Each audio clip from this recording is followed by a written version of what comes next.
Hello കൂട്ടുകാരെ, കഥ നമുക്ക് തുടരാം. ഉന്മാദം ഭാഗം 7. രചന ദിവ്യ ജി കെ. അവതരണം നീള. ആദത്തിന്റെ സ്വരം കേട്ടതും അടുത്തു കിടന്ന തോർത്തെടുത്ത് മൂക്കും മുഖവും തുടച്ച് അലമാരിയിലെ കണ്ണാടിയിൽ തന്റെ മുഖം ഒന്ന് നോക്കിയിട്ട് വാതിൽ തുറക്കാനായി അവൾ മുന്നോട്ട് നടന്നു. ഡോർ തുറന്നയുടനെ ആലിയുടെ കരഞ്ഞു വീർത്ത മുഖം കണ്ടതും ടെൻഷനോടെ ആലിയുടെ താടിത്തുമ്പിൽ പിടിച്ചുയർത്തി ചോദിച്ചു, എന്നതാടി മുഖമൊക്കെ കരഞ്ഞു വീർത്തിരിക്കുന്നത്? നിനക്കെന്നാ പറ്റി? വേദനയും വെപ്രാളവും നിറഞ്ഞ ആദത്തിന്റെ ചോദ്യത്തിനു മുന്നിൽ പൊട്ടിക്കരച്ചിലോടെ അവന്റെ നെഞ്ചിലേക്ക് തന്നെ അഭയം പ്രാപിച്ച് ആലി പറഞ്ഞു, നമ്മൾ ഈ മാസം ഒരുപാട് പ്രതീക്ഷിച്ചതല്ലേ, പക്ഷേ കർത്താവ് നമ്മളുടെ പ്രതീക്ഷകളെ തകിടം മറച്ചു. ആലിയുടെ വാക്കുകളിൽ ഉള്ളകം പൊള്ളിയിട്ടും അത്യാഗ്രഹത്തിന്റെ തീക്കനലിന് മുകളിൽ ഐസ് വെള്ളം പതിച്ചിട്ടും അതിനെയൊക്കെ മറച്ചു പിടിച്ച് ചെറുചിരിയോടെ ആദം പറഞ്ഞു, ഹോ, എന്റെ ആലിക്കുഞ്ഞെ, ഞാൻ പേടിച്ചു പോയല്ലോ. ഈ ചെറിയ കാര്യത്തിനാണോ നീ ഇങ്ങനെ ഒന്നും കഴിക്കാതെ കരഞ്ഞിരുന്നത്? നിന്റെ സങ്കടം കാരണം അപ്പച്ചനും അമ്മച്ചിയും വിഷമിച്ചാണ് കിടന്നത്. നമ്മൾ തമ്മിലുള്ള സൗന്ദര്യ പിണക്കമാണെന്ന് പറഞ്ഞ് ഞാൻ ഒരുവിധം സോൾവ് ചെയ്താണ് വിട്ടത്. ആദത്തിന് ഒരു പൊടി പോലും സങ്കടം തോന്നുന്നില്ലേ? ഞാൻ എന്നാത്തിനാടി സങ്കടപ്പെടുന്നത്?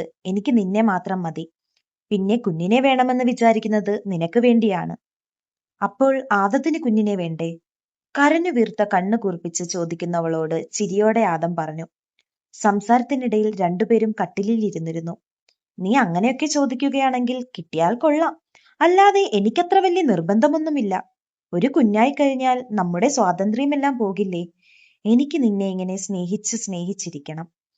ആദം പറയുന്നത് സത്യമാണോ കള്ളമാണോ എന്നറിയാതെ ആലി അവനെ മിഴിച്ചു നോക്കിയപ്പോൾ അവൻ അങ്ങനെ പറയുന്നതിനോടൊപ്പം ആലിയെ വലിച്ച് മടിയിലേക്ക് കയറ്റിയിരുത്തി അരയിലൂടെ ചുറ്റിപ്പിടിച്ച് ഒന്നുകൂടെ നെഞ്ചോട് അടുക്കിയിട്ട് ചുണ്ടുകളാൽ കഴുത്തിൽ ചിത്രപ്പണി ചെയ്യുന്നതിനൊപ്പം അവളുടെ ശരീരത്തെ തന്റെ ശരീരത്തിലേക്ക് അമർത്തി അമർത്തി പിടിക്കാൻ ശ്രമിച്ചതും ആലി പറഞ്ഞു, എനിക്ക് പീരീഡ്സ് ആണ്.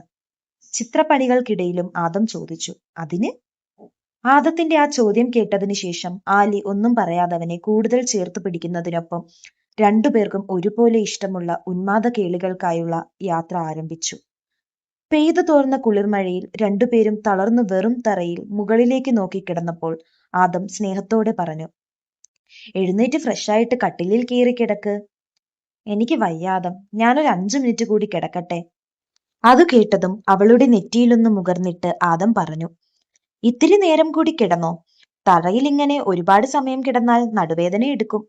അതും പറഞ്ഞിട്ട് ബാത്റൂമിലേക്ക് പോകുന്നവനെ മനസ്സിൽ നിറഞ്ഞ സ്നേഹത്തോടെ നോക്കിയപ്പോൾ ആലിയുടെ കണ്ണുകൾ സന്തോഷത്താൽ നിറഞ്ഞു. ആദം കുളിച്ചിട്ടിറങ്ങിയതും നേരത്തെ കിടന്നതുപോലെ തന്നെ കിടക്കുന്നവളെ നോക്കി ചിരിയോടെ ആദം പറഞ്ഞു, ഡി നാണമില്ലാത്തവളെ, എണീറ്റ് തുണിയെടുക്കടി, എന്നിട്ട് പോയി കുളിച്ചിട്ട് വാ, എനിക്ക് വല്ലാതെ വയറു വിശക്കുന്നുണ്ട്.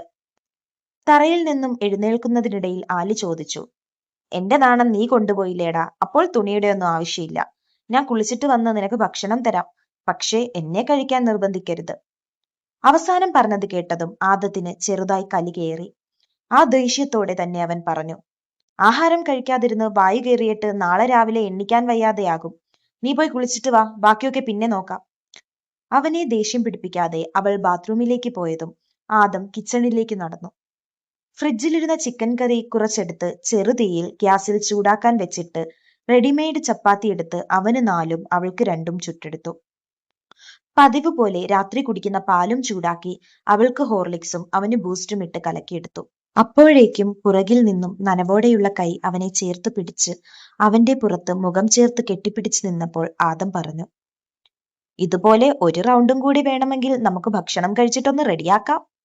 ഒന്ന് പോവാദം, ഞാൻ അതിനല്ല കെട്ടിപ്പിടിച്ചത്. പിന്നെ എന്തിനാടി എന്നെ ഇങ്ങനെ പ്രലോഭിപ്പിക്കുന്നത്? ആദം, നിന്നോട് ഞാൻ എങ്ങനെയാണ് നന്ദി പറയേണ്ടത്? സത്യം പറഞ്ഞാൽ ഞാൻ വല്ലാത്ത മാനസികാവസ്ഥയിലായിരുന്നു. മരിക്കാൻ പോലും തോന്നിപ്പോയി. ഡി, തോന്നിവാസം പറയാതെടി. ഇപ്പോൾ മരിച്ചിരുന്നെങ്കിൽ നിനക്കിങ്ങനെ സ്വർഗം കാണാൻ പറ്റുമായിരുന്നോ? ചിപ്പൊടാ. അവൾ നാണത്തോടെ പറഞ്ഞതും അവൾ സംസാരിക്കാൻ വന്ന വിഷയത്തിൽ നിന്നും മാറ്റിയ ചാരിതാർത്ഥ്യത്തോടെ ആദം അവളുമൊത്ത് സന്തോഷമായി ആഹാരം കഴിക്കാൻ തുടങ്ങിയിരുന്നു.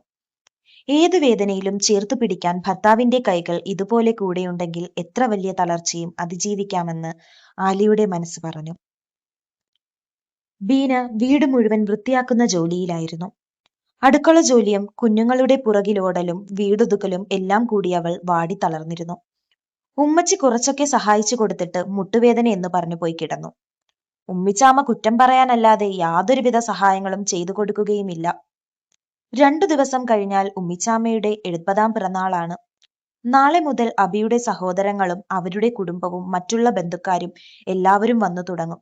ഇനി ഇവിടെ ഒരു ബഹളമാണ്. പക്ഷേ ആ സന്തോഷങ്ങൾക്കും ബഹളങ്ങൾക്കും ഇടയിൽ ബീന മാത്രം നടുനിവർത്താൻ സമയമില്ലാതെ ജോലിയോട് ജോലി ചെയ്ത് തളർന്നു പോകും. എല്ലാവരും ആജ്ഞാപിക്കുന്നതല്ലാതെ ഒരു സഹായവും ചെയ്തു തരില്ല. കഴിക്കുന്ന പാത്രങ്ങൾ തന്നെ കൂമ്പാരം കാണും.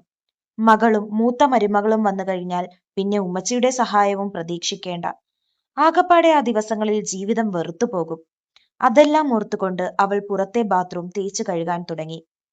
ബീനെ, ഇവൻ കരച്ചിൽ തുടങ്ങി. പാലിനാണെന്ന് തോന്നുന്നു. നീ കുറച്ച് പാല് കൊടുത്തിട്ട് ഇനിയുള്ള ജോലി ചെയ്. ഉമ്മച്ചിയുടെ സ്വരവും കൂട്ടത്തിൽ കരയുന്ന അഫുവിന്റെ സ്വരവും കേട്ടെങ്കിലും ചെയ്തുകൊണ്ടിരുന്ന ജോലി തീർത്ത് കാലും മുഖവും കഴുകിയിട്ട് അവൾ പുറത്തേക്കിറങ്ങി. അവളെ കണ്ടതും കരഞ്ഞുകൊണ്ട് കുഞ്ഞ് താഴേക്കിറങ്ങി ഓടിച്ചെന്നു. അവൾ കുഞ്ഞിനെയും എടുത്തുകൊണ്ട് അടുക്കളയുടെ തിട്ടയിൽ ഇരുന്ന് പാല് കൊടുക്കാൻ തുടങ്ങി. നെഞ്ചു മറച്ചിരുന്ന തോർത്തു മാറ്റി കുറുമ്പോടെ പാല് കുടിക്കുന്നവനെ ചന്തിയിലൊരു തട്ട് കൊടുത്തിട്ട് പിന്നെയും തോർത്തെടുത്ത് മാറുമറച്ചുകൊണ്ട് അവൾ പാല് കൊടുക്കാൻ തുടങ്ങി. ഒന്ന് ചിണുങ്ങിയെങ്കിലും അവൻ അടികിട്ടിയതിന്റെ ചൂടിൽ പാല് കുടിക്കാൻ തുടങ്ങി. അപ്പോഴേക്കും ഉമ്മച്ചി അവളുടെ ഫോണും എടുത്തുകൊണ്ട് വന്നിരുന്നു.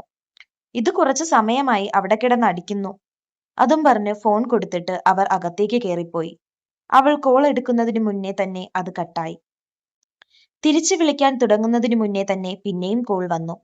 ഹലോ ഹലോ, നീ എവിടെ പോയി കിടക്കുവാടി? നിന്നെ ഞാൻ എത്ര നേരം കൊണ്ട് വിളിക്കുന്നു. കലിപ്പോടെയുള്ള അബിയുടെ സ്വരം കേട്ടതും അതേ കലിപ്പിൽ തന്നെ അവൾ പറഞ്ഞു, ഞാൻ ഇവിടെ തുണിയില്ലാതെ ഉച്ചിയും കുത്തി നിൽക്കുന്നു. ഇപ്പൊ എന്താ വേണം? അങ്ങനെയൊന്നും പറഞ്ഞെന്നെ കൊതിപ്പിക്കാതടി. ഒന്നാത് പിടിച്ചു നിൽക്കാൻ വയ്യാത്തത് കൊണ്ട് അവിടുത്തെ സാഹചര്യം അറിയാൻ വിളിച്ചതാണ്. അതിനിടയിൽ നീ ഇങ്ങനെയൊക്കെ പറഞ്ഞാൽ എനിക്ക് പിന്നെ ഒട്ടും പറ്റാതാവും. ഒരു വഷളൻ ചിരിയോടെ പറയുന്നവനോട് അവൾ ദയനീയമായി ചോദിച്ചു. എന്റെ ഇക്ക, ഇങ്ങക്ക് ഇച്ചിരിയെങ്കിലും ഉളുപ്പുണ്ടോ? വെളുപ്പിനെ നല്ല രീതിയിൽ കാര്യം സാധിച്ചിട്ടല്ലേ ഇവിടെ നിന്ന് പോയത്. ഇപ്പോൾ ഉച്ചയ്ക്ക് 3 മണിയായതേ ഉള്ളൂ. പ്രായം കുറച്ചായില്ലേ, ഇനിയെങ്കിലും അടങ്ങിക്കൂടെ? അവളുടെ ചോദ്യം കേട്ടതും പൊട്ടിച്ചിരിച്ചുകൊണ്ട് അവൻ പറഞ്ഞു, ഞാൻ നിന്നെ നിക്കാഹ് കഴിച്ചത് നോക്കി വെള്ളമിറക്കിയിരിക്കാനല്ല, എനിക്കിഷ്ടമുള്ളപ്പോൾ എന്റെ ആഗ്രഹങ്ങൾ സാധിക്കാനാണ്. അവന്റെ വാക്കുകൾ കേട്ടതും അവളുടെ പെരുവിരൽ മുതൽ ദേഷ്യം അരിച്ചു കയറി. അതേ കലിപ്പോടെ തന്നെ ചോദിച്ചു, അബീക്കയുടെ ഇഷ്ടങ്ങളും ആഗ്രഹങ്ങളും മാത്രം സാധിച്ചാൽ മതിയോ? അപ്പോഴേക്കും അഫു പാല് കുടിച്ച് താഴെ ഇറങ്ങി കളിക്കാൻ തുടങ്ങിയിരുന്നു. അവളുടെ ദേഷ്യത്തോടെയുള്ള ചോദ്യം കേട്ടതും അവനൊന്ന് അടങ്ങിക്കൊണ്ട് പറഞ്ഞു, എന്റെ മൊഞ്ചത്തി ബീവിയുടെ ഇഷ്ടമല്ലേ എന്റെ ഇഷ്ടവും. ഇപ്പൊ എന്റെ ബീവിയുടെ മുഖം നാണം കൊണ്ട് ചുവന്നില്ലേ? അവന്റെ ചോദ്യം കേട്ടതും ചെറുപുഞ്ചിരിയോടെ അവൾ പറഞ്ഞു, ഒരുപാട് ജോലിയുണ്ട്, ഇതുവരെ ഒന്നും കഴിഞ്ഞിട്ടില്ല. രാത്രി ആവട്ടെ, പരാതിയൊക്കെ ഞാൻ തീർത്തു തരാം. എങ്കിൽ പിന്നെ നിന്റെ ജോലി നടക്കട്ടെ, ഞാനും ഇവിടെ ചായക്കടയിൽ കുറച്ച് പണിയിലാണ്. അവൻ ഫോൺ വെച്ചതും അവളും ബാക്കി ജോലികളിലേക്ക് തിരിഞ്ഞു. ജോലിയൊക്കെ ഒതുക്കി കിടക്കാൻ പോകാൻ നേരവും ആശ ആലോചനയിലായിരുന്നു. പ്രവീണും അവളെ പോലെ തന്നെ ആലോചനയിലായിരുന്നു. എന്തും വരട്ടെ എന്ന് കരുതി രണ്ടുപേരും കാര്യം പറയാൻ പരസ്പരം തീരുമാനിച്ചു. താടിയിൽ റിമോട്ട് വെച്ച് കുത്തിക്കൊണ്ട് കാലിന്റെ മുകളിൽ കാലു കയറ്റി വെച്ച് ടിവിയിൽ നോക്കി ആലോചനയോടെ ഇരിക്കുന്നവന്റെ തൊട്ടരികിൽ വന്നിരുന്നിട്ട് അവൾ പറഞ്ഞു, പ്രവിയേട്ടാ, വീട്ടിൽ നിന്ന് അച്ചുവും അമ്മയും വിളിച്ചിരുന്നു. അവിടെ അമ്പലത്തിലെ ഉത്സവമാണ്. നമ്മൾ ഞായറാഴ്ച അങ്ങ് ചെല്ലണമെന്ന് പറഞ്ഞു. ഏട്ടനെ 4-5 വട്ടം വിളിച്ചിട്ടും ഫോൺ എടുത്തില്ലെന്നും പറഞ്ഞു. എന്റെ വീട്ടിൽ നിന്ന് നിന്റെ ഫോണിലേക്കും 4-5 കോള് വന്നിരുന്നു. നീ എടുത്തായിരുന്നോ? അവിടെ നിന്നും എന്റെ അമ്മയും പെങ്ങളും നിന്നെ മാറി മാറി വിളിച്ചിരുന്നു. അവരും തിങ്കളാഴ്ചത്തെ ഉത്സവത്തിന് ക്ഷണിക്കാൻ വേണ്ടി വിളിച്ചതാണ്. അവന്റെ ചോദ്യം കേട്ടതും കലിയോടെ അവൾ ചോദിച്ചു, എന്റെ വീട്ടുകാർ പ്രവിയേട്ടന്റെ അമ്മയും പെങ്ങളെയും പോലെയാണോ? കുറച്ചു ദിവസത്തെ ശാന്തതയ്ക്ക് ശേഷം ഒരു പൊട്ടിത്തെറിക്ക് അവിടെ തുടക്കം കുറിച്ചു. കഥ ഇനിയും തുടരും. അടുത്ത ഭാഗം കേൾക്കാനായി കാത്തിരിക്കൂ.